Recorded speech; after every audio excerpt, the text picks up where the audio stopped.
Boa noite, queridos. Vamos nos colocar de pé, vamos dar início ao nosso encontro de restauração, pedindo a Deus que, mais uma vez, dispense a cada um de nós aquela graça que nos faz enfrentar todas as dificuldades. Coloque a sua mão no coração, vamos orar. Pai querido, nós nos oferecemos agora como instrumentos de adoração, de louvor. Nós nos colocamos de pé nesta noite com o desejo e a disposição de dar a Ti o nosso melhor. É um momento agora de louvor, de cânticos, mas é um momento também de uma comunhão íntima, pessoal, que a Tua presença se mostre reveladora a cada um de nós.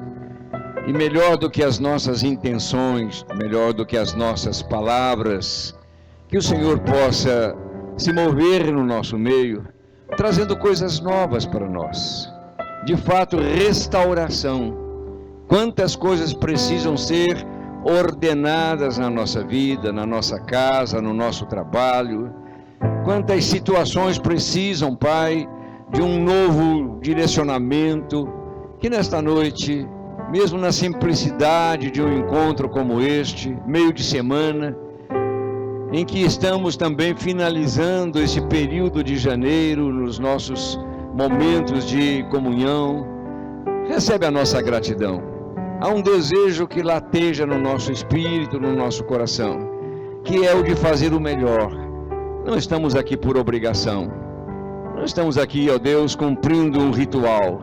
Estamos aqui porque amamos a Tua casa, precisamos da Tua presença, apreciamos a pregação da Tua palavra, que sempre vem ao encontro das nossas necessidades.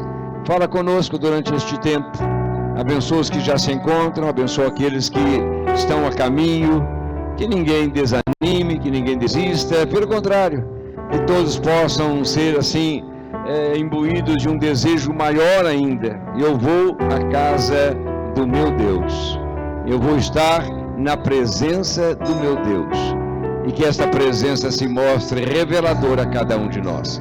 Muito obrigado, Pai, porque estamos de pé, talvez não como nós gostaríamos, alguns mais sofridos, alguns com problemas de saúde, outros com situações emocionais, enfim, mas mesmo assim, estamos de pé, e estamos prontos a abrir os nossos lábios e oferecer sacrifícios de louvor, que são lábios que confessam e exaltam o Teu nome. Muito obrigado por esta noite, abençoa-nos, Pai, na medida das nossas carências, na medida de tudo aquilo que nós temos necessidade. Nós oramos e Te agradecemos e o fazemos em nome de Jesus.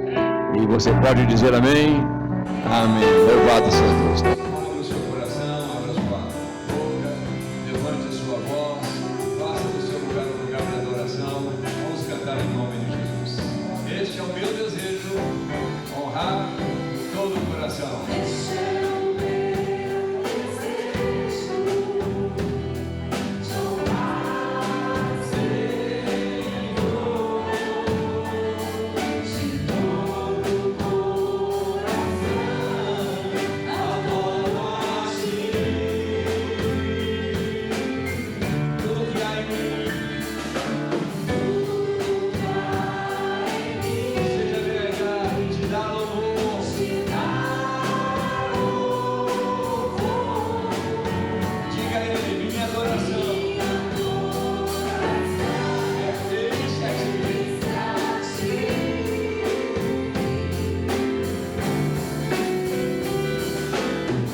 seja a sua oração, a minha oração, que Ele possa viver em nós. Amém, queridos? Que Ele possa habitar em nós, que Ele possa estar em nós, assim como o ramo ligado à videira, nós possamos ter esta intimidade com o nosso Deus nesta noite. Jesus é maravilhoso para você? Amém? Sim ou não? Se é crente com alegria. Meu Jesus maravilhoso és, minha inspiração a prosseguir. Mesmo quando tudo não vai bem, eu continuo olhando para ti. Eu sei que tu tens o melhor pra mim. Há um desejo no meu coração. Ó, dá-me forças pra continuar. Fazendo a promessa. Promessa em oração.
O que mais nós precisamos, queridos?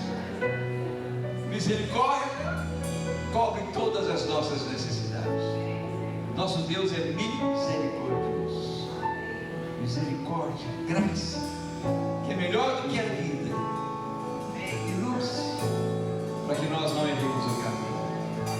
Deus possa derramar sobre você esta bênção nesta noite, principalmente sobre você que está adorando como um sacerdote, como um levita, que está prestando a Ele esse culto de adoração. Faça isso com ardor na alma, com paixão no coração.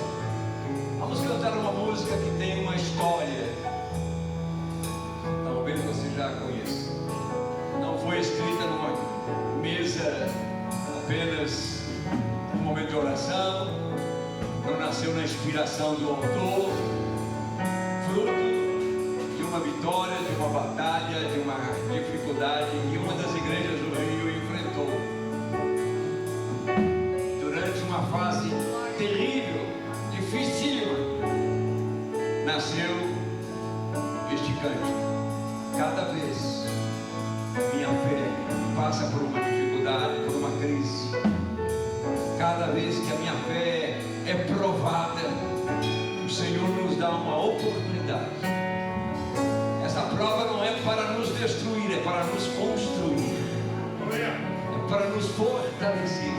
Ele nos faz crescer um pouco mais. Você vai sair daqui um pouco mais alto do que chegou. Você vai crescer em estatura de fé. Você há de confiar mais e mais em Deus, de valorizar mais e mais a presença dEle, como nós estamos sentindo nesta noite.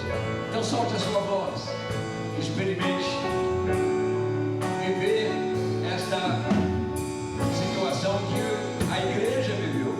Numa crise, a fé cresceu e eles ganharam uma batalha muito grande, tremenda. Foi conquistada para a honra, glória e louvor no nome do Senhor. Vamos louvar a Deus.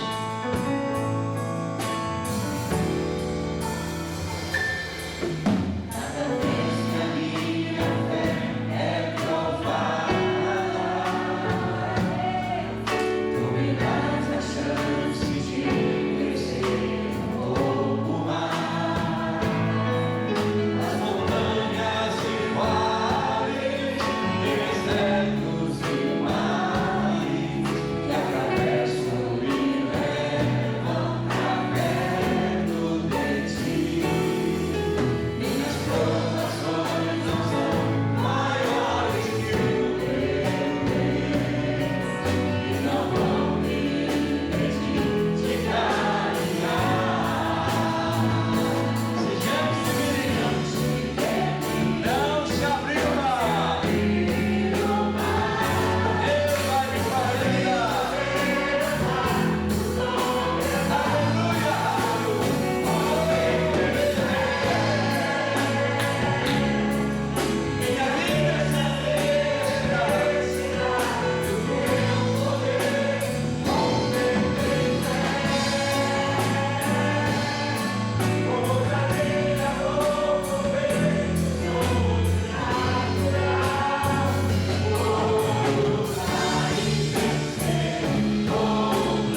deixar que os impossíveis governem, tomem conta, nos impeçam de chegarmos um pouco mais além. Porque nós temos um Deus que é Deus de coisas impossíveis. Aleluia! Amém? Amém? Sai do seu lugar, abraça alguém que não veio com você. Sai do seu lugar, dê um aperto de mão, um caloroso abraço, um acolhimento em nome do Senhor Jesus. Aleluia.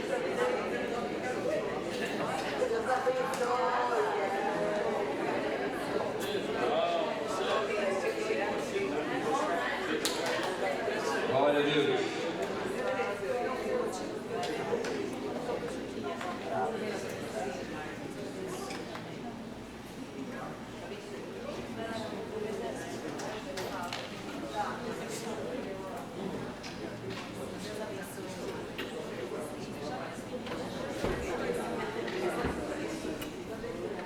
Amém. Pode ir todo mundo para o seu lugar.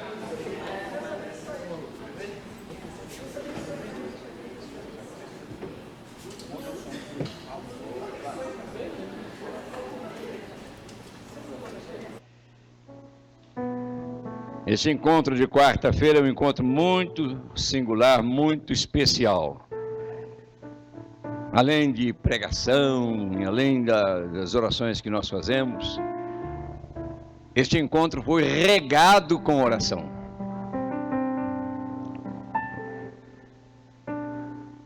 Um grupo orou há poucos momentos, grupo de intercessão, orando, intercedendo, para que Deus pudesse nos abençoar.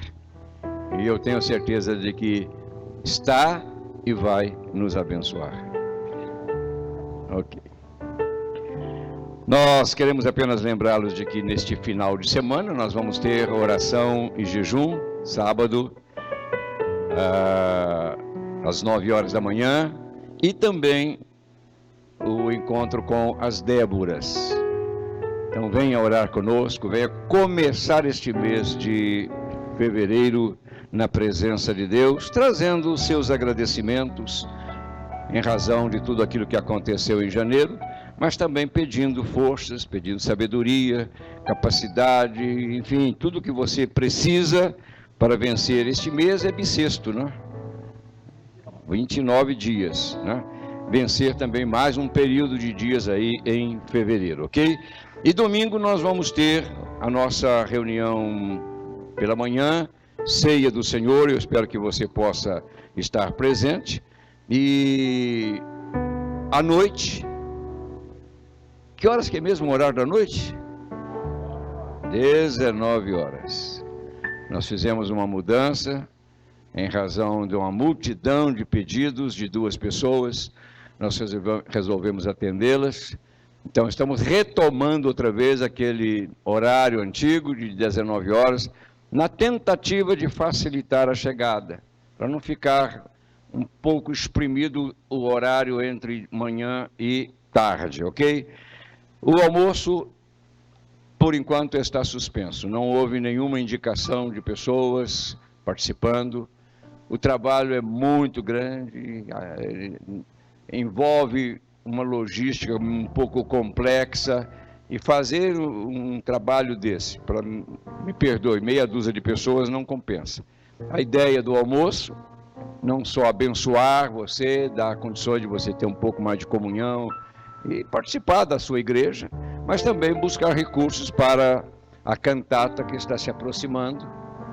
Já em fevereiro agora já começa carnaval, daqui a pouco 40 dias de quaresma, e a Páscoa já está à nossa porta. Então, o desejo era esse, mas a gente esperava que houvesse uma mobilização maior. Como nós estamos num período ainda de ausências, de férias, então não vamos nos arriscar a fazer o almoço. Então o almoço está suspenso, teremos apenas o nosso encontro habitual de ceia e também com a pregação da palavra, tanto de manhã quanto à noite, ok? Fizemos um apelo aí domingo passado para que pessoas nos ajudassem no contexto de preparar o café. É muito bom sentar à mesa, ter tudo bonitinho ali, os bolos, os doces, as frutas, mas é importante saber que alguém prepara, alguém faz isso. E nós estamos com uma equipe muito pequena, precisando também de mão de obra. Então, se você pode, venha um pouco mais cedo, 8 horas, para preparar, ajudar as pessoas que já estão compromissadas com este trabalho, ok? Estes são os nossos avisos, vamos nos colocar de pé mais uma vez e agradecer a Deus pela oportunidade que Ele nos dá nesta noite, de fecharmos, como a gente diz na nossa linguagem, com chave de ouro, né? Essa parte financeira do mês de janeiro, que é um mês muito desafiador.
Palavra de Deus, vamos recebê-lo com carinho.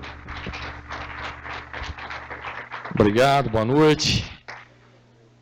Fique de pé, abra comigo no livro de Gênesis, capítulo 29.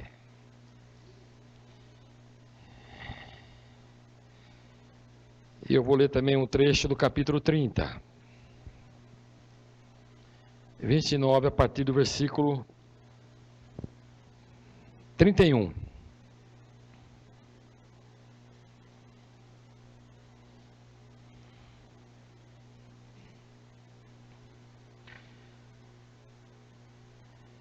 Quando o Senhor viu que Lia era desprezada,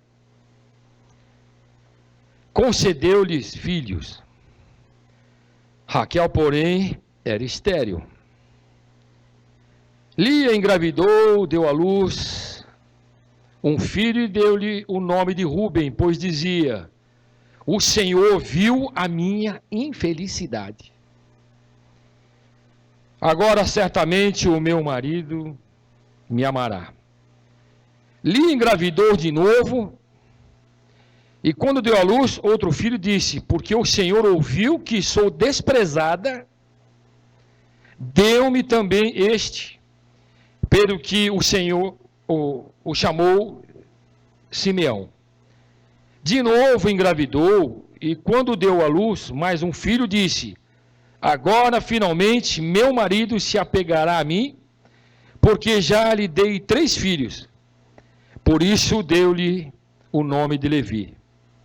Engravidou ainda outra vez, e quando deu à luz mais outro filho, disse: desta vez louvarei o Senhor. Assim deu-lhe o nome de Judá. Então parou de ter filhos. Vamos até o versículo 30, capítulo 30, a partir do versículo 16. Quando Jacó chegou do campo naquela tarde, Lia saiu ao seu encontro e lhe disse: hoje você me possuirá, pois eu comprei este direito com as mandrágoras do meu filho. E naquela noite ele se deitou com ela. Deus ouviu Lia, e ela engravidou e deu à luz a Jacó o 5º filho. Disse Lia: Deus me recompensou por ter dado a minha serva ao meu marido. Por isso deu-lhe o nome de Isacar. Lia engravidou de novo e deu a Jacó o 6º filho. Disse Lia: Deus presenteou-me com uma dádiva preciosa.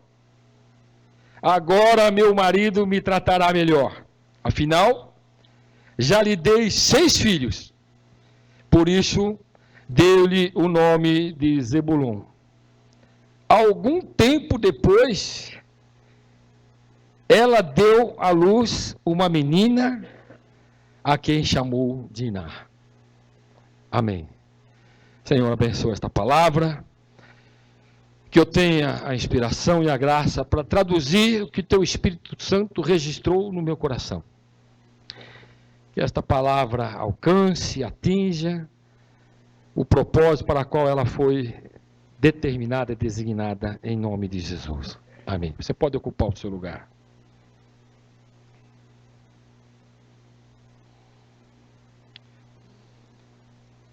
Eu estava lendo esse texto esses dias.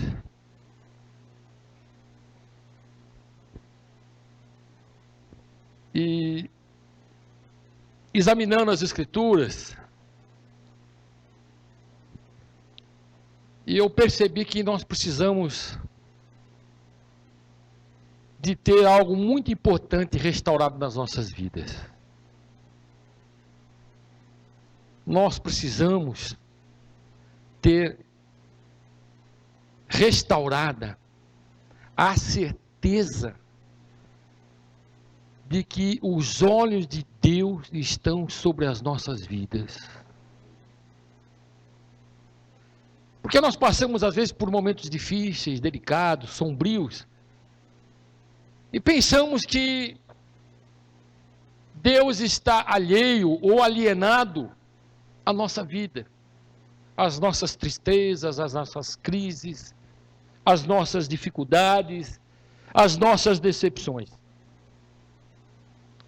Então que Deus restaure nesta noite a certeza de que os olhos dele estão sobre as nossas vidas.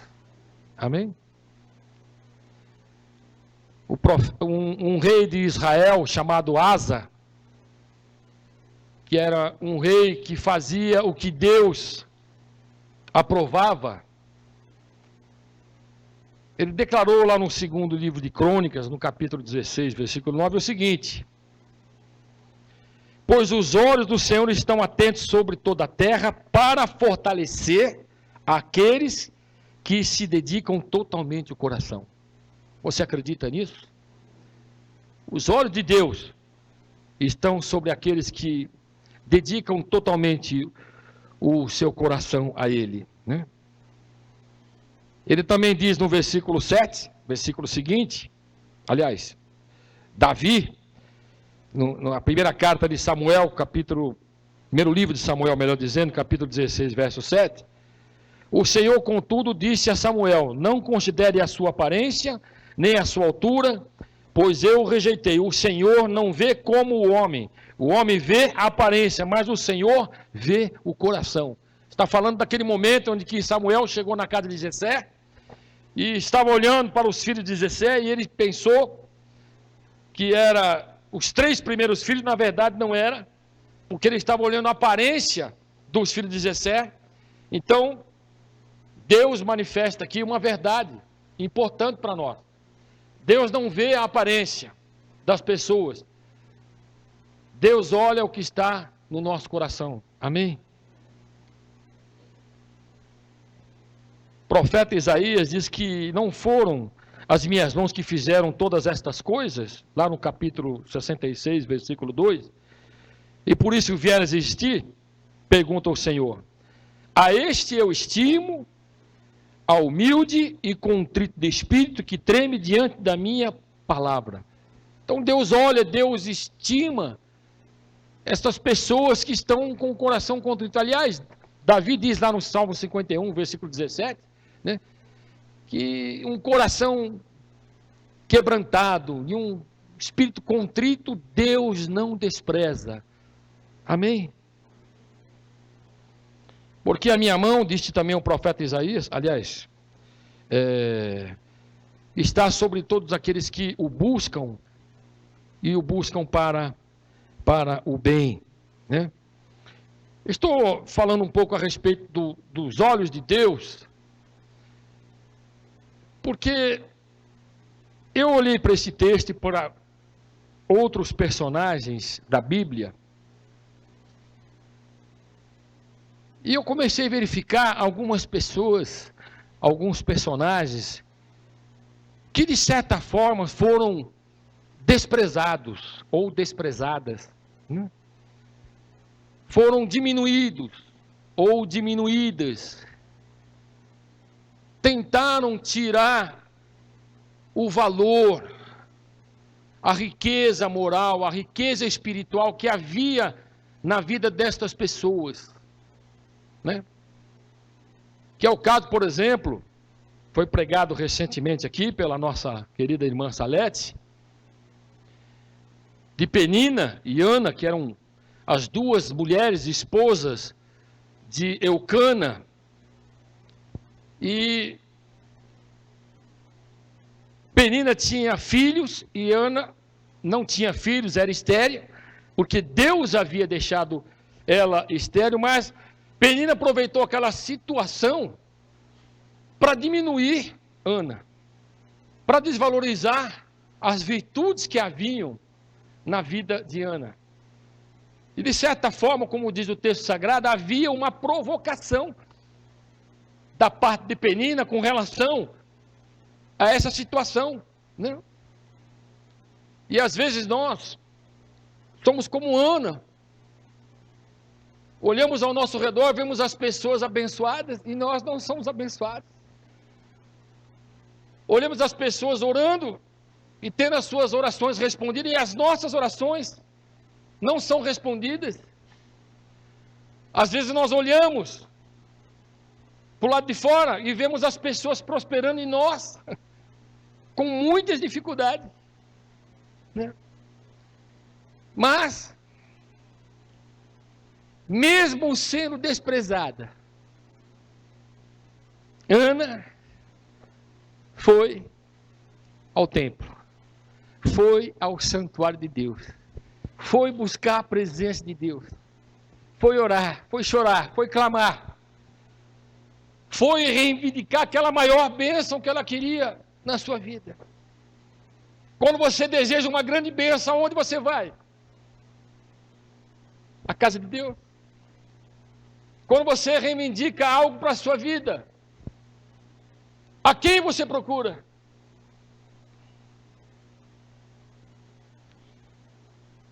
Diz o texto sagrado, amados, que Deus se lembrou de Ana. Diga aleluia. E se Deus se lembrou de Ana, que era desprezada, que era diminuída, que era desvalorizada, Deus pode se lembrar de você. Deus pode se lembrar de mim. Deus pode se lembrar de cada um de nós. De cada um de nós. Né? Você se lembra quando Davi decidiu enfrentar o filisteu Golias de Gate? Ele não conseguiu andar e vestir a armadura do rei Saul, tirou a armadura, pegou o seu cajado,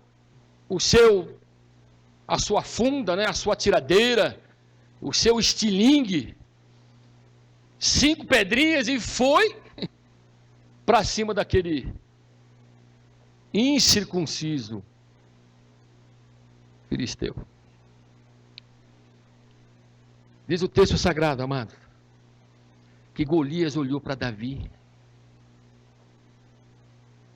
que era ruivo, de boa aparência, de belos olhos, e diz que desprezou Davi. Desprezou. E começou a amaldiçoar a Davi pelos seus deuses.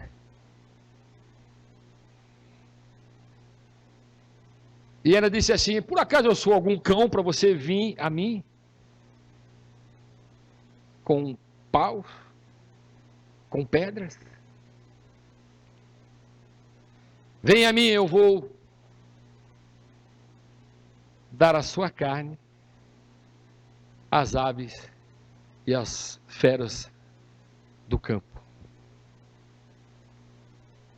E Davi, amados, se volta para Golias e diz assim: olha, você vem contra mim com espada, com lança, com os dardos, mas eu vou contra ti, em nome do Senhor dos Exércitos, o Deus de Israel que você tem afrontado. Ele saiu na frente, amado. Ele pegou uma das pedras, colocou na tiradeira e lançou. Só havia um espaço aberto. Só havia uma brecha pequena naquele gigante. Com toda a sua armadura, a sua lança, o seu escudo. Um pequeno espaço na testa. E foi lá que Davi colocou aquela pedra. A pedra enfincou e Golias, amados, caiu para frente. Sabe, queridos,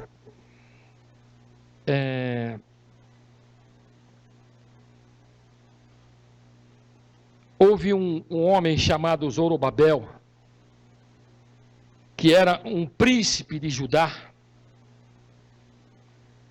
O profeta Zacarias diz que nós não devemos desprezar o dia das pequenas coisas, ou dos inícios humildes. E Zorobabel, lá no capítulo 4, de Zacarias, versículo 10,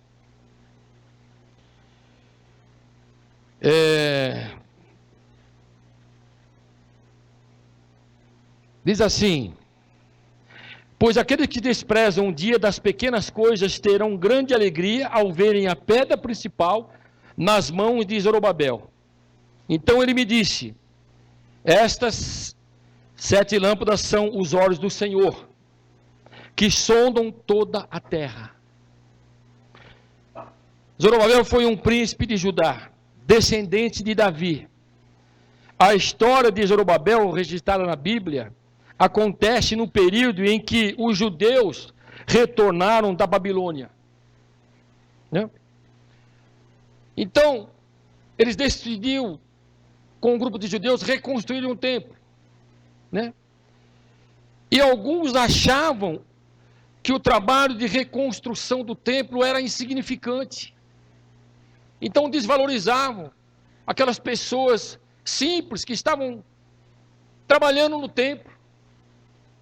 Não davam valor para aquelas pessoas que estavam ocupando alguma posição.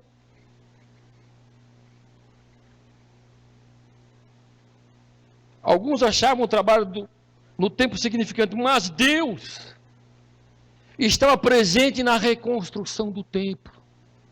Diga amém.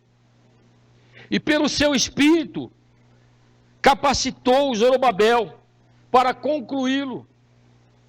A pedra principal, separada e escolhida, né, já estava nas mãos de Zorobabel.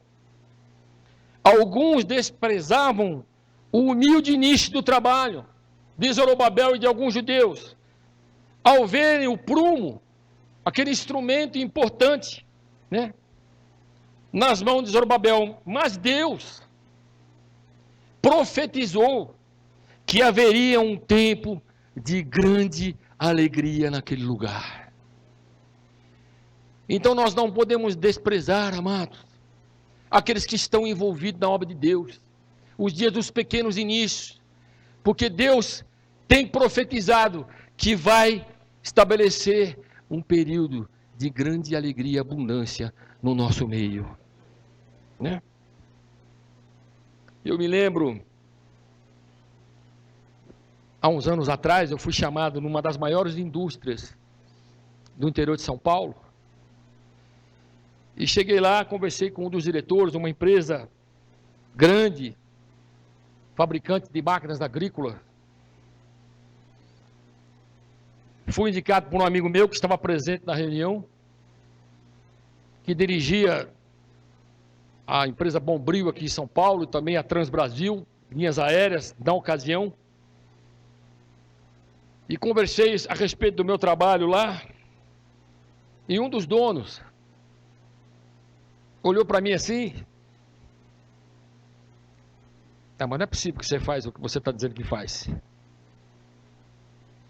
E peguei e fui embora. Aí meu amigo me ligou e falou assim: olha, o diretor aqui disse que você não tem condições de resolver esse problema dele aqui. De certa forma, mas ele olhou para mim assim com um pouco caso.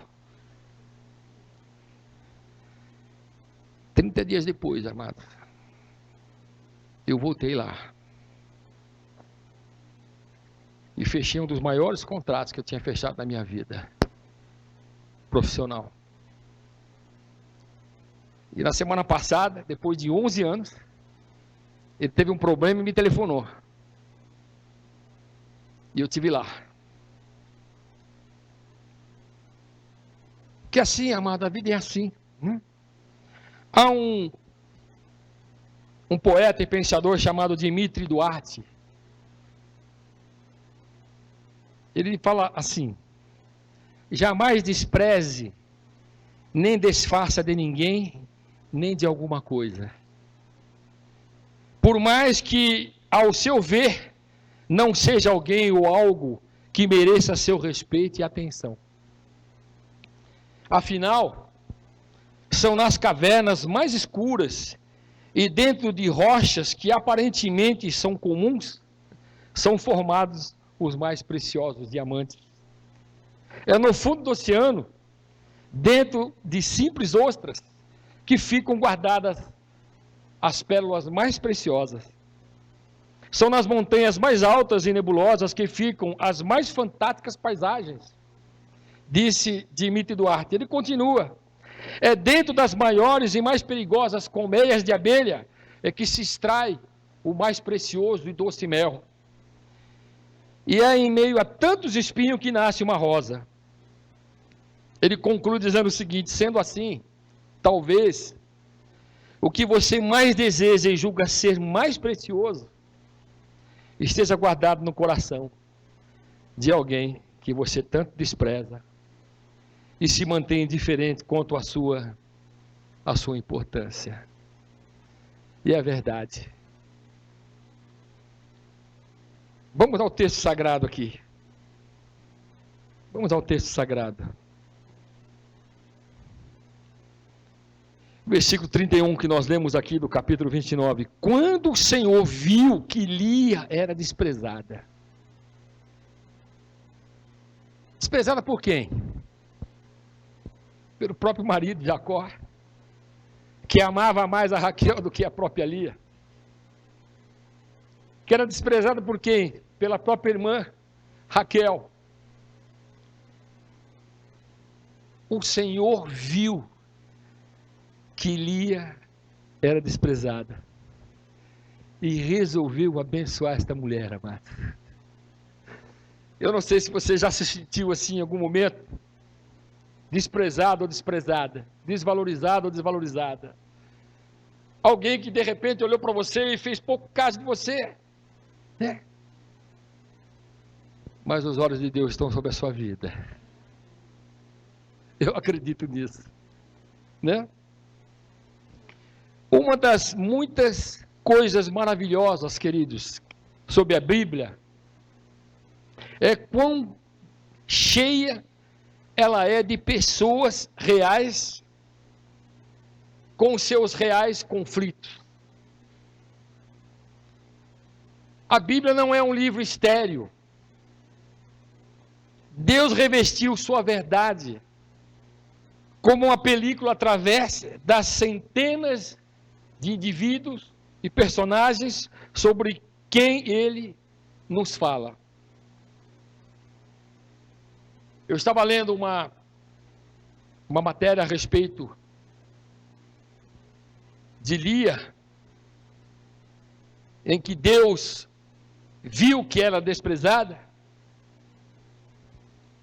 e o autor diz assim: geralmente, negligenciada é Lia, a esposa do patriarca Jacó, que viveu há aproximadamente 4.000 anos atrás. O relato da vida dela é fascinante, ressoando com a autenticidade da natureza humana e aproximando nossos corações através do poder do Espírito Santo, né? Todos nós, agora sou eu que estou dizendo, temos desejos, temos sonhos, temos esperanças, temos aspirações. Isto faz parte do ser humano.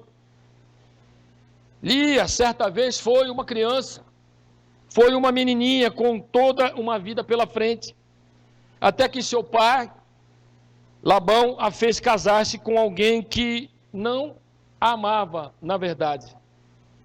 Sua vida difícil se desdobra nas Escrituras Sagradas, descrevendo os seus 4 relacionamentos, né? Relacionamentos vitais com o seu pai Labão, com o seu marido Jacó, com sua irmã Raquel e com o seu Deus, né? Então, nesta noite, amados, com esta introdução aqui,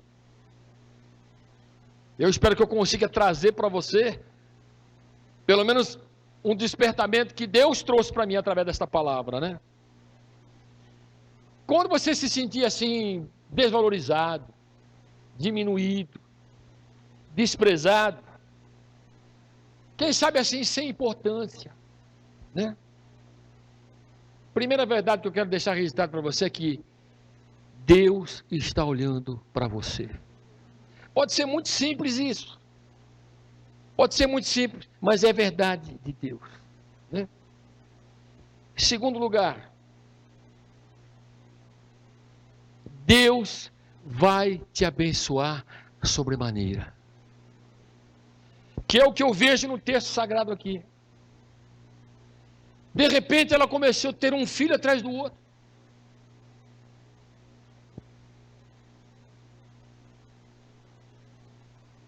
Rúben, quando ela tem o filho Rúben, ela declara: serei amada.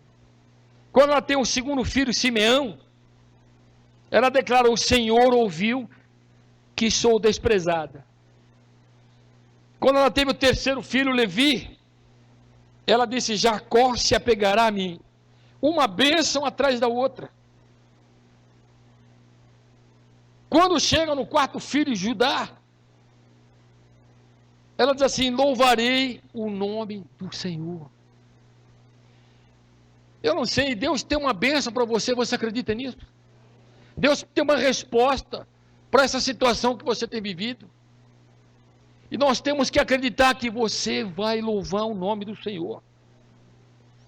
Quando teve o quinto filho, Isacar, ela declara: Deus me recompensou da minha tristeza. Deus me recompensou do desprezo que eu passei.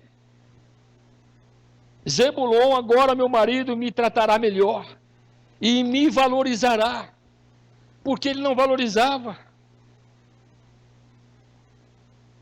Terceiro lugar, queridos, Deus vai honrar você, mais cedo ou mais tarde. Eu estava no domingo aqui, o bicho estava pregando sobre a história de Davi, Nabal e Abigail.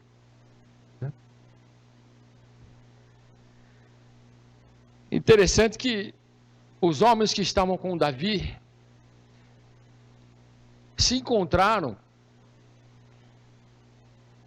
com os servos do fazendeiro Nabal, que estavam tosqueando as ovelhas.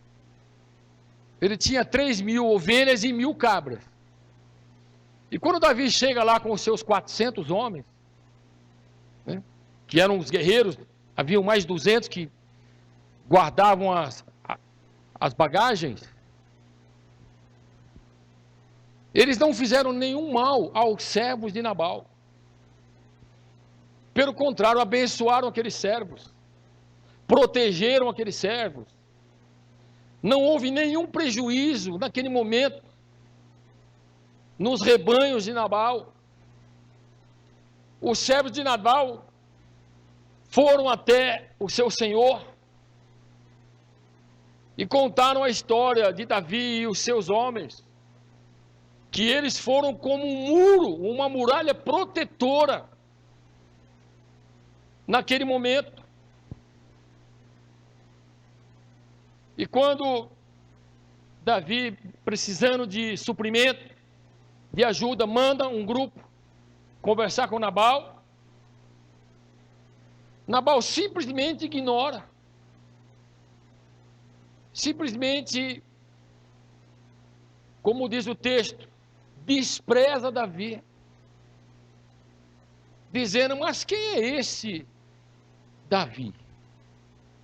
Quem é este filho de Jessé? Né? Eu não vou pregar o que o bispo pregou aqui, mas olha o que aconteceu, queridos. Olha o que aconteceu.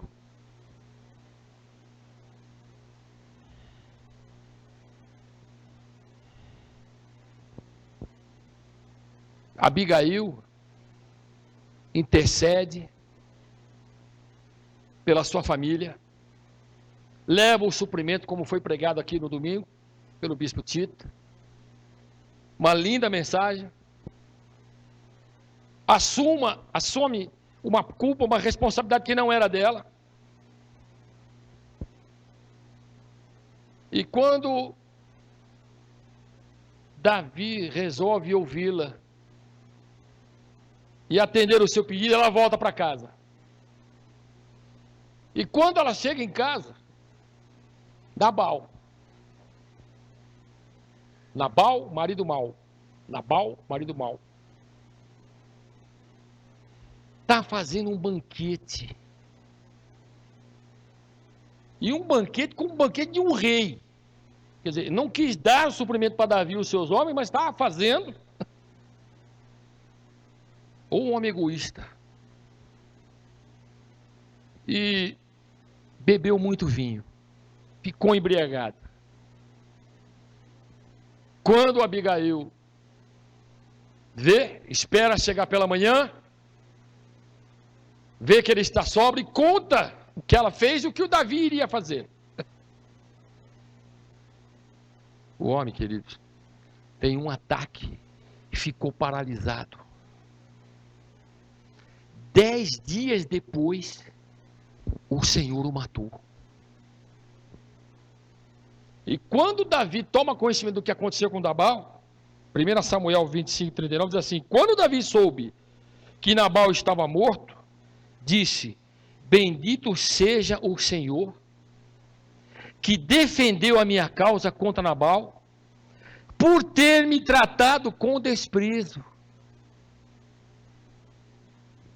O Senhor impediu o seu servo de praticar o mal e fez com que a maldade de Nabal caísse sobre a sua própria cabeça.